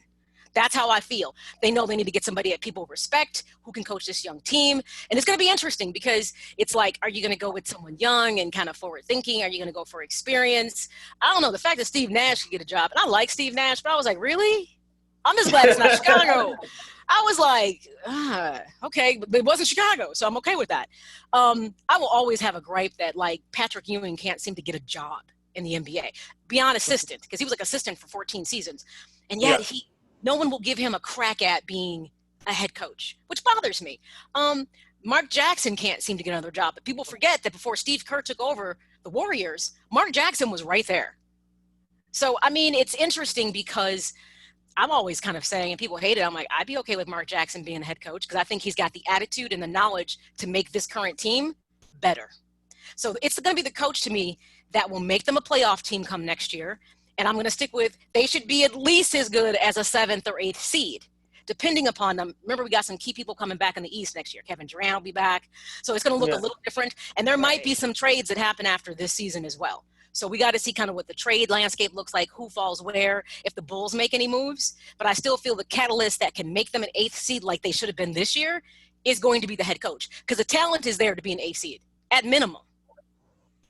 Maya Akai from Shawn and Maya in the Morning is joining us right here on Second City Sports Zoom style, along with Lakeena McGee. I am Sydney Brown.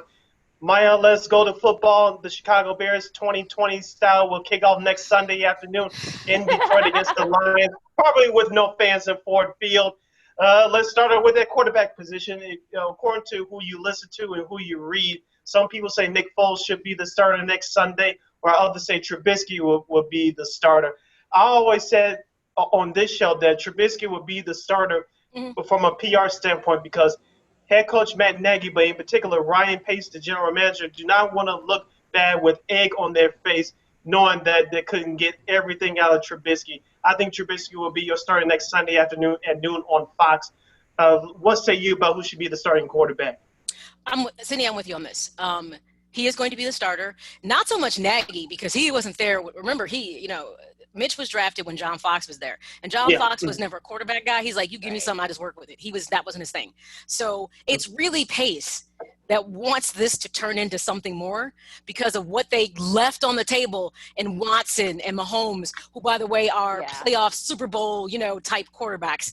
I still get really insulted because Shawn knows somebody who actually works for the Bears in the whole drafting piece. And he's like, within that draft room, the conversation was that Trubisky was the best quarterback on the board, and they felt he had a higher ceiling than Patrick Mahomes. I said, well, then they all must have been standing on their heads and looking at the floor. I was like, because there was no way you could possibly think the guy who only started 13 games in college. And by the way, if you know Mitch's history, he wasn't like just given the quarterback spot. He had to duel with another guy to get it. I was like, but you look at Mahomes and Watson and what they did and the programs they came from. I have no idea what they were thinking. I don't. So I'm like, that's a mistake. And I love the fact that when the Bears played Mahomes, he teased them. I was like, yes, that's right. Rubbing in their face because they should have never passed you by. So Mitch is going to be the starter purely because it is what has to be done. Just know, though, he's going to be on a very short leash. They went out and intentionally got Foles, not because Foles is like, let's be honest, Nick Foles is not this super dynamic quarterback, but where he falls in a quarterback continuum is he's a guy that's a starter that isn't necessarily a playmaker, but he's better than a game manager. So he falls in this really gray area of, because the guy won a Super Bowl. And the thing is, he's a team guy. He was behind Carson Wentz, never said anything, but when he was called to action, guess what? He stepped in, executed like he didn't miss a beat. And that's the kind of guy that you need. And this is exactly why Nagy's like, if you're going to make me do this again, please give me somebody who can execute, because he comes, because Foles had a go around with the Chiefs before he actually retired, and then he left football and then came back to the Eagles. So he knows the type of playbook that Nagy wants to run. So Mitch is going to be on a really short leash, which, you know what, I feel for him, because from a psyche standpoint, this is every rumbling, every media outlet in Chicago is calling for you to sit, and rightfully so, because you ain't done nothing. But out of fairness. He had 2 years, obviously, with, the Fox era wasn't great. He didn't get the kind of, mentorship. And we know John, Mike Glennon, who I nicknamed Chicken Neck, was not going to, he's the longest damn neck I've ever seen in my life, wasn't going to help Mitch be better at anything. So that first season was more about learning the speed of the game. And believe it or not, Mitch actually, we were kind of loosely impressed with him during that time because it was low expectations. But then as it moved on and you got better pieces to the puzzle, I don't think he has the mental resolve to be a starting quarterback, because when things fall apart, he looks like a deer in the headlights, legitimately.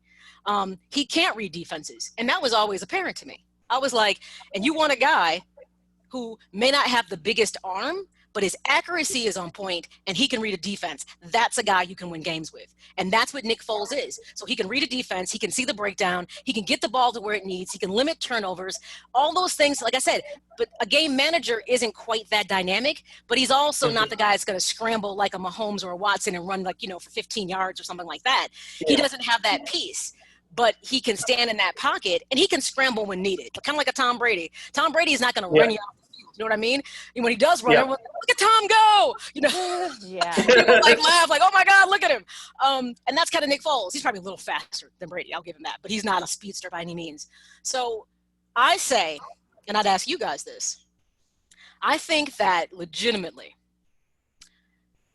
Mitch probably only has 3 games, and they might pull him in game 3 if he's not playing well. So they're going to give him game 1 to get back into the flow, the feel of things, see how things go. Game 2, he needs to look better. But I think if he gets into games, if 1, 2, and 3 look awful, I think they'll start him on 3 and pull him and put Nick in. Seriously. What's your thoughts about how short, if you think it's a short leash for him, and how many games you think they'll go with him if he's not performing? You go first, Sid. I'll go first.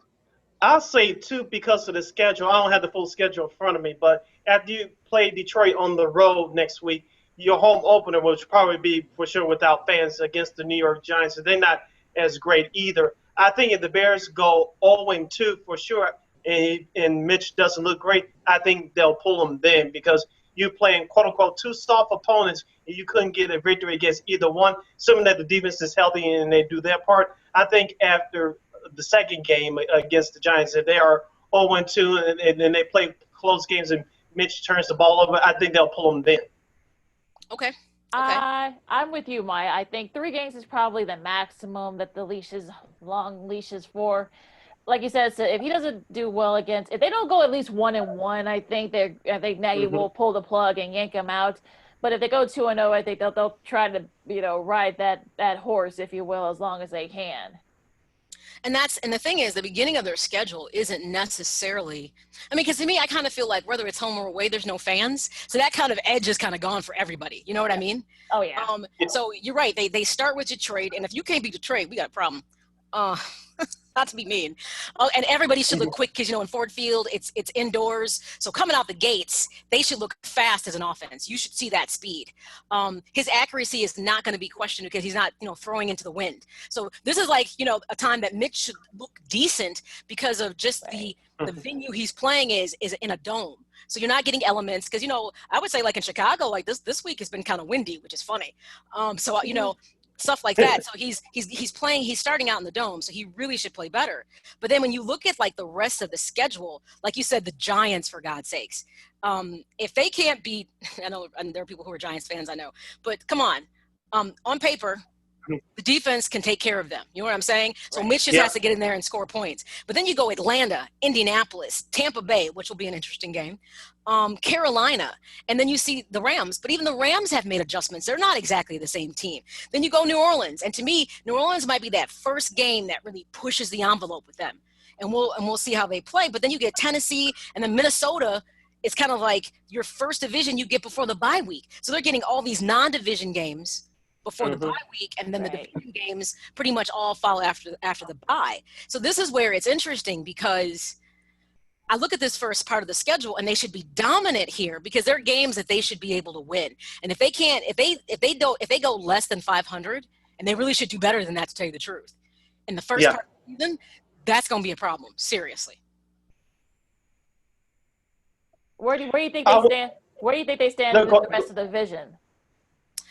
You know what's interesting? And this is actually, to me, a weak division, despite having Aaron Rodgers in it, for everybody who's all Aaron Rodgers-centric, so to speak, because Green Bay is having problems. Some people it's Green Bay is having their fair share of problems right now. There's a lot of struggles, a lot of changes. So they're not this dominant team that we've gotten accustomed them to being. And yes, at the end of the day, Aaron Rodgers will be that X factor. He always is. Well, when you game plan for the Packers, I mean, you're doing your due diligence, but you're also planning for Aaron Rodgers, so to speak. So, but Green Bay is not as strong as they have been. Detroit is the bottom. It's the bottom. I'm sorry. If Detroit wins, we should all be confused.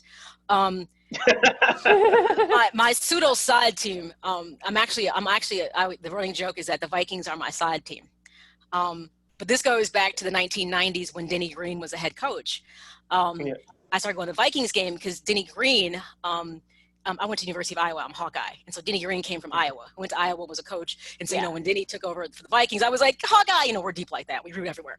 So I kind of started, couldn't go wrong because it was Chris Carter and Randy Moss. Yeah. And I mean, it was when the Vikings were like dominant as all get out. So I used to go up to Minnesota for games, one of the best fan experiences ever. It's just so interactive. The Vikings might be, as it stands right now, one of the better teams in the division. And I'm not saying that just to say it. They do the team, to me, that might be the team to beat. But it's not like they're awesome. They're just a little bit more leveled at this point in regards to returning players, relative health. So as long as things stick on that level, they should be okay. But here's the thing, though. If they let Nick Foles start, honestly, they're as good, if not better, than the Vikings. I'm only saying the Vikings are better than the Bears because Mitch is the quarterback. But if you put Nick Foles in that starting position, I tell you, they're a better team instantly. I want to ask you about Allen Robinson, the third year. He's going to his third year as a Chicago Bear. Of course, 2 years ago, he was coming back from that torn ACL from Jacksonville. Put up some okay numbers. He proved to be a primetime player in that playoff loss against Philadelphia last year. Had his first 1,000-yard season, Pro Bowl type numbers. What do you expect out of Mr. Robinson in year 3, even though he's due for a contract extension? I expect when they picked up Allen Robinson, I had such mixed emotions because coming out of Jacksonville, all the time he had missed. I hate getting a player and I got to go with, his number is like 3 years ago. I'm like, really? I hate that because you never really know what to expect when you get somebody taking numbers for 2 or 3 seasons back because of injury. You don't know. So I was like, okay, we'll see. Very impressed with him. Felt like he probably could have gotten the ball more. He definitely was a deep threat, especially with there not being a tandem balance on both sides, so to speak. He was the go-to guy, and he was consistent. There's enough coming out into this season I think is going to make Allen Robinson more lethal. Nagy finally gets to stretch the field. We know he hates to run the ball, but he has what I would say is a decent or at least serviceable running game. But that's okay because he's not going to be really running the ball anyways. But he is enough to me within the running core that it works. But the key thing was he comes from an offensive system that's predicated on having a tight end. Let's be honest. And Trey Burton was the biggest disappointment ever. They just didn't have what they needed in tight ends, so to speak, to kind of allow Nagy to stretch the field. I am actually a big fan of Jimmy Graham. And I say this because I feel like When he left New Orleans, he landed in Seattle. That team was in transition and it was in turmoil, so to speak. So he didn't work out well there. Kind of is the same situation in Green Bay.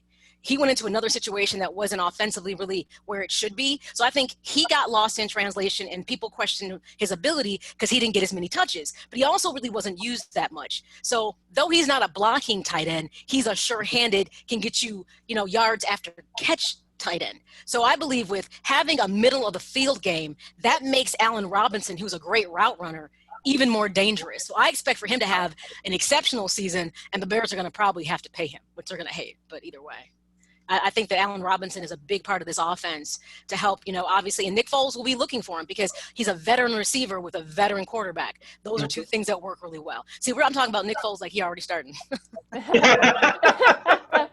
I've already just put him in the game already.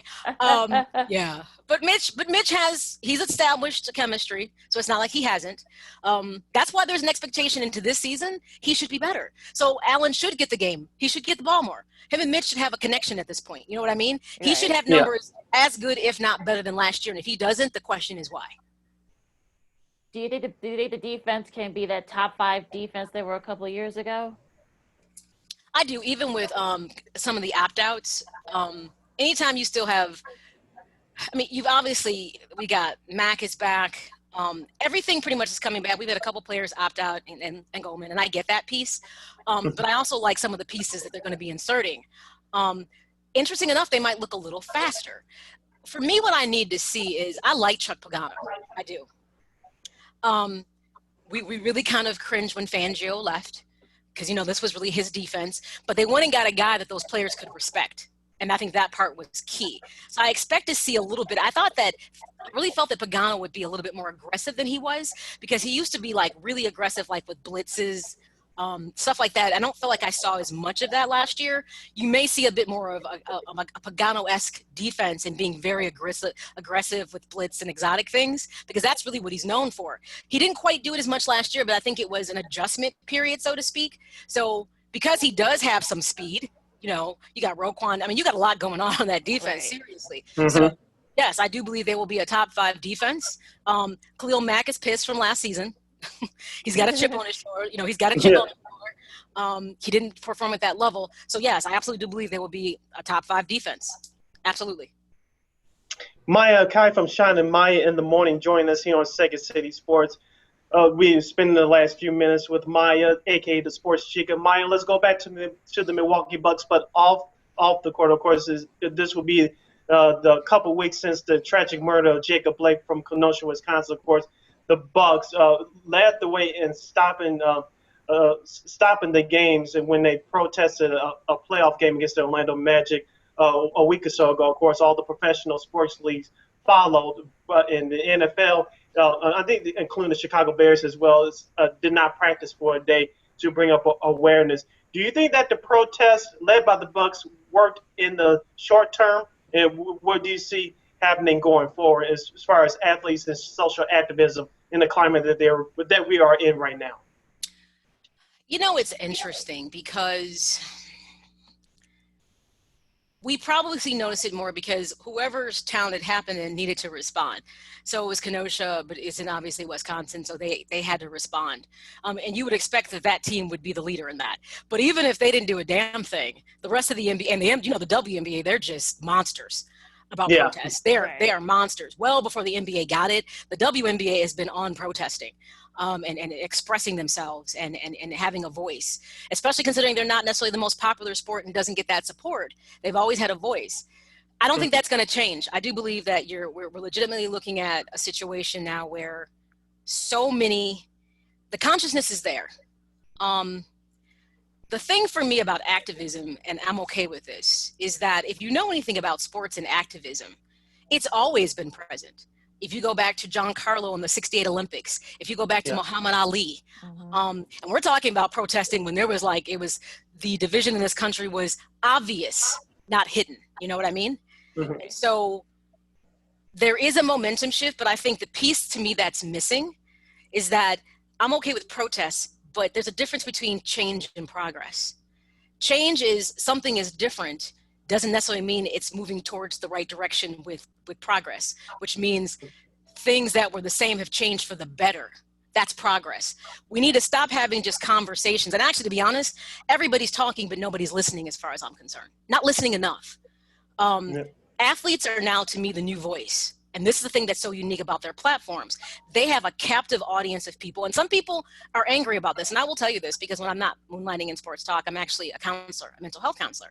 I will tell you, for a lot of people, sports has been a much needed thing. Because when there were no sports during COVID, a lot of people, and they were just quarantined, really struggled with no outlet. So I have to say that sports has been a good thing for a lot. It's been a good distraction. Even if they can't be in the stands, it's been a good distraction. So they do have a captive audience because of that distraction. But I think what's important is you have to be very clear about your narrative. And one of the things that we have a show on SportsZone Chicago called Sports 101 with Jamar Harp. He's like our sports historian, great person. He just did a show about this. And he's like, you know, people should stay in their lanes about what they do. He goes, he's like, the NFL donated like something like $89 million to social causes. He goes, you know what they should do? He goes, do what you do best. He's like, don't randomly take that $89 million and just give it to various organizations. He goes, take that $89 million and put it where you are known best. He's like, so go to historically black colleges and fund some of those programs to give them new facilities. He's like, go in and, you know, do something like where the, you know, Major League Baseball has the RBI program for the inner city sports. He's like, start investing in inner city sports. You can do leadership and mentorship. And he's like, take your money and put it where you can actually have an influence, because then your athletes go in and talk to these kids about not getting in gangs, finishing school. You know what I'm saying? He's like, look at doing something where you can truly have an impact because it's what you know. And the thing is, I kind of agree with him, because when you water down money, you just hand it to tons of organizations. Let's be honest. Does it really get to the empty hand or the hand who needs it the most? Most of the time it doesn't. Not really. It doesn't. So I'll kind of like, guess what? A new facility? Guess what we see? A new facility. So now that makes them able to compete with the big five powerhouse conferences in football or baseball. And now you can get more people who want to attend those schools, which bring in more revenue, which makes it a better quality of education. To me, there's a different route we need to go, but we haven't gotten to that part of the conversation yet because everybody's still mad. Yeah. Hopefully we get to that part of the conversation, because like you said, the lack of funding those HBCU schools is a big problem. Keep it up with the college theme here, Maya.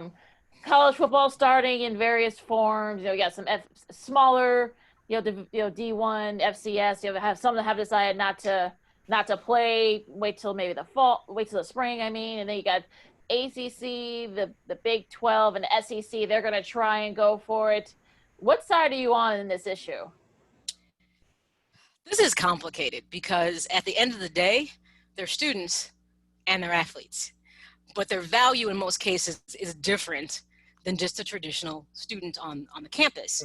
So if a school is not open, then clearly you can't do sports. So a lot of schools were going to open just because they knew they had to if they wanted to play sports. Like in the Big Ten, pretty much they've opted to just do conference games and not do really anything out of conference. So to me, that kind of changes what the college football, playoffs are going to look like. You know what I mean? It's going to be really strange because some of those matchups are, and some, actually even like whether it's basketball, you have some teams that take matchups because it does generate revenue for their program if they come from a smaller school when they'll take a game with a bigger team. So there is some loss financially for some programs that are choosing not to do these things. At the end of the day, it's about the health. College students and high school students are two of the worst populations when it comes to anything. They don't listen to nothing. They all want to touch each other. They're like, I'm going to breathe on you just because they told me not to breathe on you. They're the It's true. They're the worst population ever because they have this invincible mindset that it'll be okay. And the only reason our numbers with COVID-19 probably didn't look awful is because they shut down schools. It probably would have looked a lot worse if they had left schools open, because you have some kids right out the gate that were already doing the opposite of what they were told. So it's a serious issue that we have. And I think universities, when you talk about thousands of people, it's about keeping the athletes safe as well as the rest of the student population. It's a tough call. If they would have, and like you said, some people said no sports till spring, hopefully that we'll be past this. I respect that decision. For the people who decide to move forward, you better make sure you put a whole lot of protocol in place to keep these students safe when it's all said and done. Because that's the issue. Because we saw even within baseball who didn't necessarily do it the right way. To me, the WNBA, the NBA, and hockey got it right with the bubble. They got that right, controlling the situation as much as they could. So hence we saw how that worked. Major League Baseball had its issues because they're not in the bubble.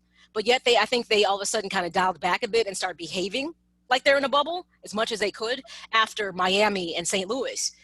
Schools are going to have to try to employ the same concept with their athletes, making them be more like in a bubble, so to speak, if they want to play. I want to see how it's going to pan out, though, because I'll be honest, testing is very expensive. I mean, you see what the NBA and NFL are paying. Yeah. The average school doesn't have that kind of dollars and revenue to spend that kind of money on testing to make sure that the students are safe. And that's the other issue. They don't have resources. So for the people who said spring sports, I can respect it. Like, if we can't go into this with, again, Jamar Harp, who does our show, is really familiar with HBCUs. He said the biggest issue with them is they don't have the revenue to keep it safe, like for the cleaning. He's like, they don't have the money. He said because they don't have the money, they made the decision to not move forward because they knew they couldn't do the things and put the protocols in place to make it work. So that's why. So now you see another glaring, disparity right there within itself. So I hope it goes off without a hitch. We'll see. Last couple of moments with Maya Akai, aka the Sports Chica from Shawn and Maya in the morning, right here on Second City Sports. Maya, I know that beautiful sports brain of yours is filled with that hockey knowledge as well. I'll ask you about the Blackhawks from this past season, the 2020 edition. They defeated the Edmonton Oilers in the qualifying round, 3-1, before falling to the Vegas Golden Knights in 5 games. Do you think that this is the season of just a surprise the season happening on the radar, or they're going to go back to their losing ways for the past couple of seasons? Or do you think that this is a new core which they can build on and perhaps become contenders within the next couple of years, assuming that they have Kane and Taves together? It's going to be an interesting step forward. I'll be honest. Well, first of all, they weren't even supposed to be in the playoffs. Let's just call it like it is. But they got dealt a card. I'll tell you this. I lost a bet and had to wear, oh my God, I had to wear a Cubs jersey. A Cubs jersey. And I wore it on our Wednesday show on Shawn and Maya. So it was Shawn and our producer Ivan. We're like, the Blackhawks are going to win this series. I'm like, the Edmonton Oilers, they're good. I said, I don't get it.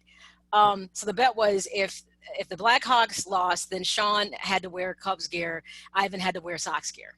And then I had to wear Cubs gear if the Blackhawks won. Well, guess what? They won. So I had to wear a Cubs. But hey, Oops. But it was for a good cause. So hence I was like, okay, I don't want to, but it's for a good cause. The key thing that for me that I had to kind of have the moment with is I was not really big on Jeremy Colleton. I wasn't. He was a guy who was respected for his skill set, but it really hadn't been proven at the NHL level. He had been in the AHL, he had been abroad, but everyone felt like he was this great hockey mind. His nickname is the great communicator. I was like, whatever. And of course, I was like everybody else. I was a Coach Q person. So it was hard. How that ended bothered me. I have to say that I've gained a new respect for Jeremy Colleton coming out of that series with Edmonton because they played at each time. There were certain things they had to do to me to win. They had to be better at the power plays. And by the time they won the series, they had improved. They still did not necessarily do well in regards to the defensemen. That's one of their deficiencies. They have to figure out a way. We got to expect Taves and Kane are going to be there. Allegedly, they said that Seabrook will come back next year, and Seabrook went on record saying that he chose not to go to Edmonton. I was like, oh, he wasn't there? Anyways, because he hasn't been there like in 2 seasons. But he said that he chose to not go because he wanted to give himself time to get healthier. He said the reason he's played below par was because he has not been healthy. So now he has all this time to get healthy. So if you get a Brent Seabrook playing back at least 50% of where he was, Duncan Keith played relatively well, but the defenseman piece was a huge issue. What I liked about this series was all my young players, Kubalik, Dahl. I mean, all of them took a big step forward. And we kept talking about them being green and needing more ice time. And I think the one thing they don't have is toughness. They might want to work on that. They're not the toughest team necessarily. That's when you miss your Shaws, and the scrappy ones that could get out there and they wanted to get down. And Vegas showed you that. Vegas was like pinning them up against the wall like they were paying for it. Seriously. I was like, someone needs to go rough them up in the offseason because Vegas just gave it to them. But I don't think they're going to go back to being a losing team. I don't. I think they're going to take a step forward, but they have to go out, get defensemen. There's no doubt. We should not question it. Corey Crawford will be back. He played at a level that, with no fear. Even with having a concussion history, Corey Crawford gave it up. He did. Yeah. And that's why, and I was kind of like, we need more defensemen because he was getting way more action than he should have got. And they don't have an heir apparent because we saw him over in the Vegas Knights net. So with that being said, well, you know what? And we've traded away a lot of pieces over time. But this is the first time in a long time that we can't say that we're really as prepared. They're not going to be as bad. I believe they will be a team that can make the playoffs, not necessarily a high seed, unless they go out and make a relatively big trade for what I feel is a veteran player. Right. You know, I don't think we realized how much we would miss Marian Hossa, who wasn't a young player, but he was like a freak of nature. Hossa, to me, is when that decline really began, when you could see it, along with other injuries. Yeah. Oh, yeah. I feel they need another veteran player in the mix to kind of complement that Taze, Kane, Keith, Seabrook. Not old, just a veteran player. Because they did skate faster. I mean, everything they didn't do well with Edmonton, every single game they got better at it. So I'm like, it's not that they can't get better, but I still feel like they could use a little bit veteran infusion on that squad, and they can't be so young. But I think they'll be a winning team. I see playoffs, not high-seeded playoffs, but I see playoffs. Yeah. Last question for me, Maya. DePaul just hired a new AD, Dwayne Peavy, who was at Kentucky for, I think, like about 10 or 12 years. Do you think he could kind of make a big splash? Should he decide to fire Dave Leto? No. It's DePaul.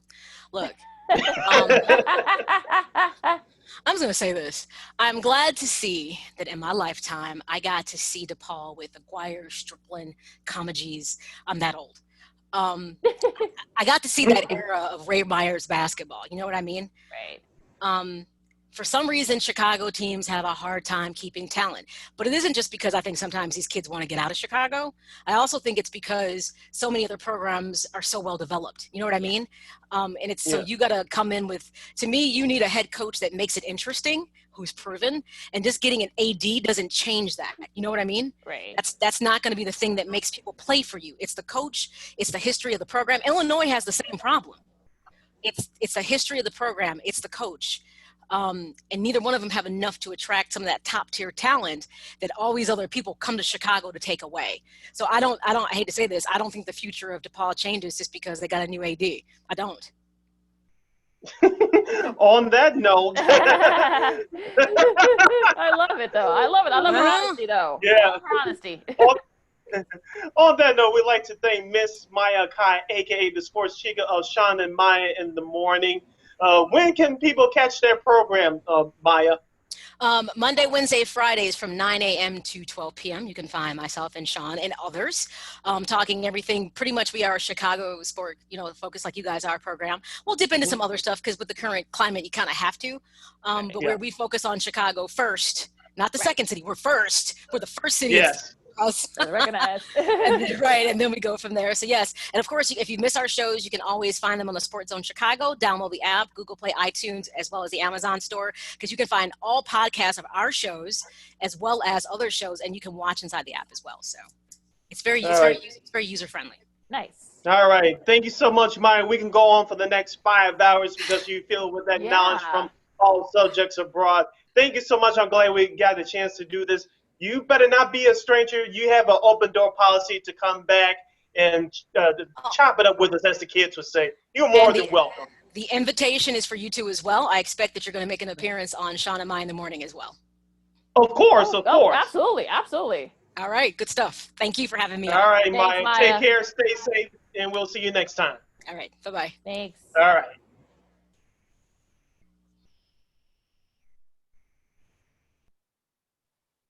All right, Lakeena, that was Maya Akai once again of Shawn and Maya in the morning. You can catch their program there on their Facebook page, as you mentioned, where all podcast platforms are available. Did you have fun today? Oh, I had a blast. We had a couple of great guests, and hopefully, let's do it again. Let's do it again next week. Yes, I'm ready for. I'm ready for a nice long 3-day holiday weekend. Enjoy these NHL playoffs and NBA playoffs, and when we commence next week, Lakeena, it will be all about the football. Oh yeah, look, it's hard to believe that just next Thursday will be the very first NFL game of the season. Right? Yeah. And you look at, they just announced that Michelle Tafoya will be like in the first row stands.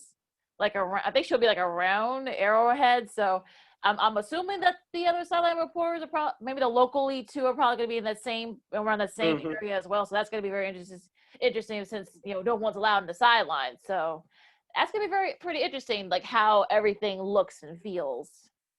Hopefully, and real quick before you jump out of here for this week's episode, I'm thinking about, because we like to thank also Dave Kerner from News Radio 780 WBBM Bears Radio.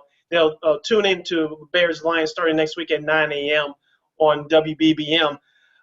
Is Jeff Joniak and Tom Thayer, or will they be allowed to travel with the team to Ford Field, or will they be doing their broadcast from Chicago? I'm not sure. Along with the other radio announcers from the other NFL teams as well, will they be allowed to travel with the teams, or will they be staying back at their home bases and doing the broadcast? We just don't know. Hopefully, we'll have an answer for you by this time next week.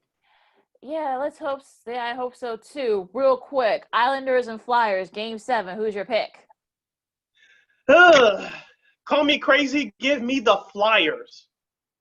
I have a couple of friends who are big Flyers fans who live in the area. Well, very happy to hear you say that. I feel like the Flyers too. I think the Islanders had their chance to kind of put that series away. They did. That was a thrilling 2 overtime thriller. So I'm looking forward to that Game 7. We'll see how the Rockets look against the Lakers. Like Maya said, I think Dave said this too earlier, that there may be the best chance of derailing that all Los Angeles Western Conference Finals that we've been looking forward to for months. Mm-hmm. Yeah, there's going to be one interesting series. I do have the Lakers in 6. They should beat the Rockets in 5, but James Harden's going to go off. Oh yeah. Have one of those games, so they'll probably push it to 6 games. So I have the Lakers in 6. They're the better overall team. How about that literally season-saving win by the Raptors last night? Kyle Lowry throwing that ball over 7'6" Taco Fall. that shot by the Heat. Okay, that shot was great, but let's talk about the pass. Come on.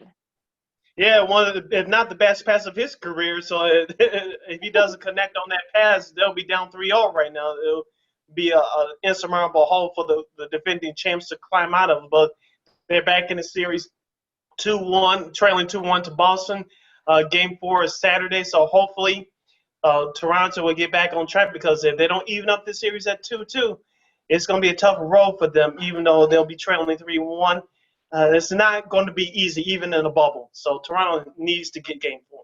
Do you think Denver can make it a series against the Clippers? I hope so. Yeah, I hope so, because Yeah, go ahead. They hung in there for a while, but yeah, kind of kicking it into gear.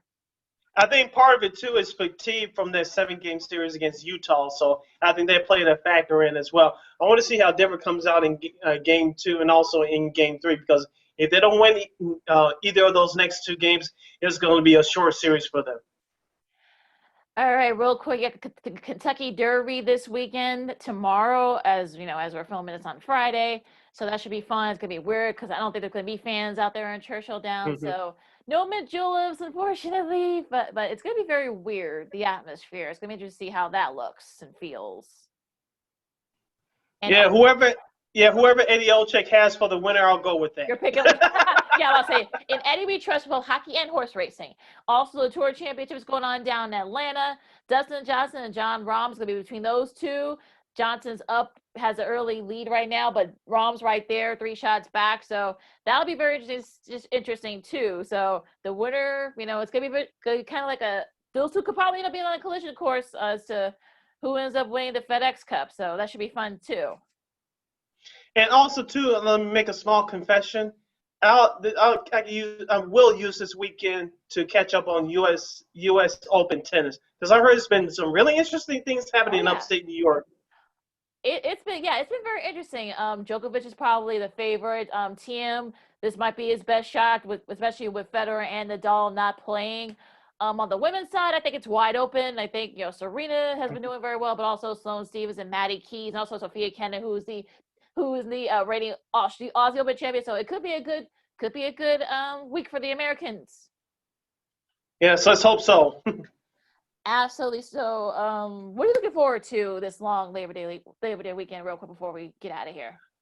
One other thing, I know this is a free promotion from the NFL, but I'm sure they'll appreciate it. Last night, I turned to my Red Zone channel, and they're replaying the NFL Red Zone, the 6+ hour marathon programs from every week from last season. I started watching that last night. If you're watching us currently on our YouTube page, I'm turned into NFL Red Zone now, and they are replaying week 2 from last season, watching Minnesota Green Bay on my television screen. So they'll be replaying all weekend up until next Thursday, season over between the Kansas City Chiefs, the defending champion Kansas City Chiefs, and Houston Texans. So I'll be watching a whole lot of that this weekend. Getting my football fix. Even though we're in a different climate, there'll be no fans in the stands in some of these stadiums. It's nice to have football back. Oh yeah, absolutely. And I think we'll see if the NFL is pressing on, and let's hope that we don't get any snafus. Yeah. All right, you follow me at Keena McGee on Twitter, at Keena_McGee on the Instagram once again.